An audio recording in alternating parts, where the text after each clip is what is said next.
Hey guys, what is up? What's good, everybody?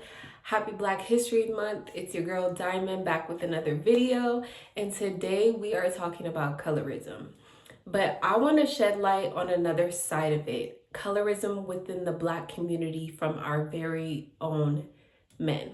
So, just a disclaimer, this is not a male bashing video. If you are a male with a fragile ego and you've come here to be rude or bash women, you are wasting your time and your feelings will get hurt.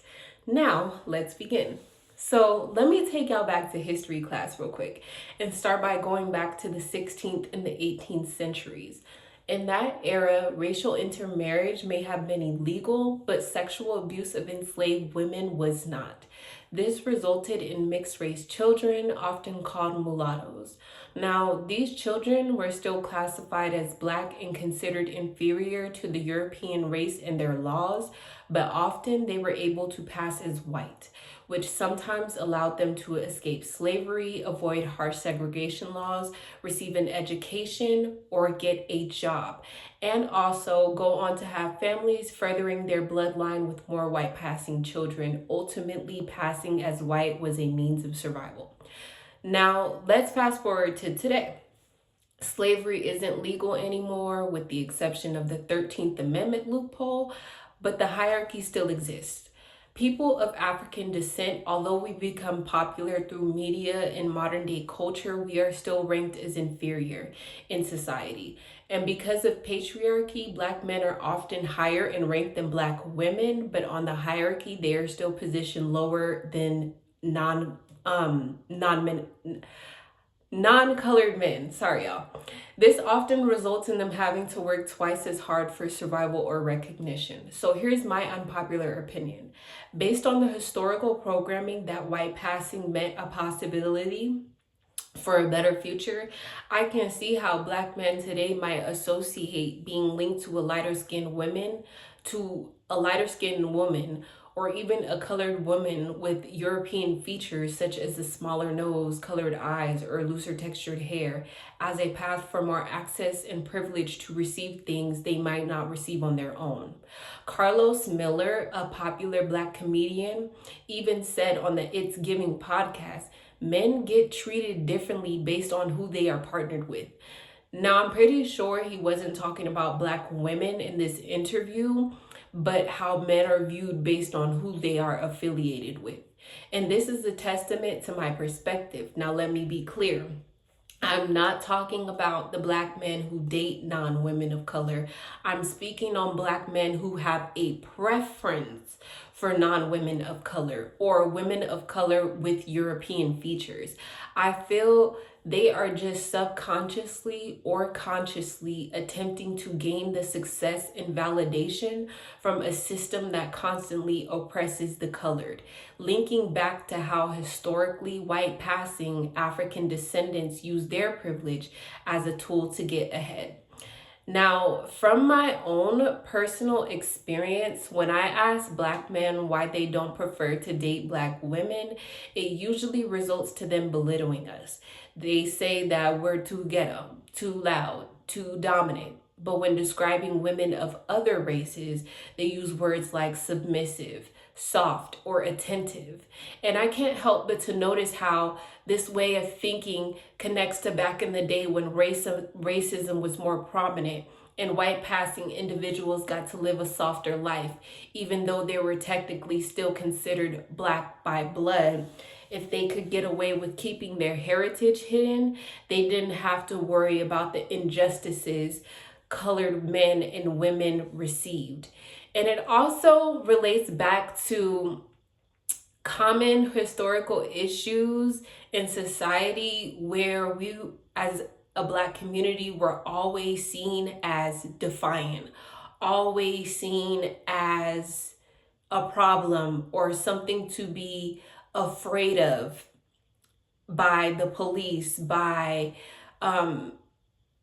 other outside communities that weren't people of color, because we had a voice. If we used our voice to fight back against the system that was constantly doing us an injustice. So yeah, like I said, if they could get away with keeping their heritage hidden, they didn't have to worry about the injustices colored men and women received. Therefore, lighter skin, softer features equal special treatment. It's a faulty systematic programming that still exists today through the pre-molded mind of the black man that wants to win in life. And now let's get into cultural appropriation, the hypocrisy and the reality of it all. You can scroll on social media and see non-women of color twerking, rapping, wearing braids, and wilding out, and it's praised. Meanwhile, when a woman of color does the same thing, it's considered ghetto. Y'all think I'm lying? Let's look at some real life examples. Ice Spice, Cardi B, and Megan Thee Stallion. They all rap the same provocative content of music. Now, Ice Spice got a role and a song in the new SpongeBob movie, a children's movie. She even showed up to the premiere dressed in next to nothing. Cardi B also made an appearance in the kids' TV show Baby Shark as Sharky B. But Megan Thee Stallion, do we see her on anybody's children-based network? Absolutely not. But we do see her make an appearance in the adult cartoon TV show Big Mouth. And I'm not hating y'all, I'm just addressing the pattern. It's more accepted for non-colored or ambiguous women to act raunchy to the point where no matter how explicit the content is that they make, it's still appropriate for them to be placed in children's media. But for women of color, it's considered too much. So they're placed in adult spaces instead. So now you have black women culturally appropriating, wearing weaves, constantly altering the texture of our hair, or changing our features with makeup or surgery, all to gain approval from a society that only values us under conditions, and to gain the love of black men seeking higher privilege in the hierarchy. And yet, despite our efforts, we are still ranked as inferior by both. Meanwhile, non-colored women by default receive society's approval and freely culturally appropriate black culture, how we speak, bigger lips, cornrows, the very same things black women have to polish and fight for acceptance with. Only when they do it, society embraces them, and the same black men who have disassociated themselves from that same culture being appropriated chase after them, only to further encourage this broken cycle. So when you hear a black woman share her experience about how black men treat her differently, it's not bitterness. It's the reality of colorism within our community, a system of hierarchy, preference, and historical conditioning that still shapes how we are seen, valued, and loved to this day. And once again, I will put this out there. This is not a male bashing video. If anything, if you are a woman watching this video and you know a man who has that programming to have that preference of colored women based on the fact that they see them as trophies and as a means to succeed in life, I would have them watch this video. I would send them the link to this video so that they can break free from that systematic conditioning, because it's a broken cycle and it needs to end today. And it's only going to end when we as women start conditioning our sons from a young age that women of color are successful too. Women of color can be soft too. Women of color are trophies too. They're prizes as well. Not all of us are too loud. Not all of us want to dominate our men.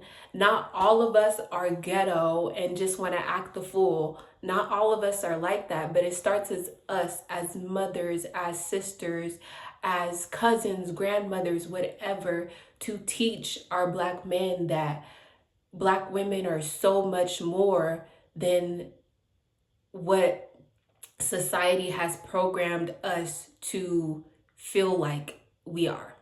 So I would definitely send them the link to this video so that they can watch and, you know, start the process of breaking free from that. So if you watched to the end, thank you so much.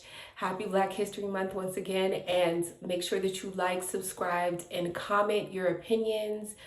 You know, let's have a conversation. That's what this is all about. So, yeah, I will definitely see you on the next one.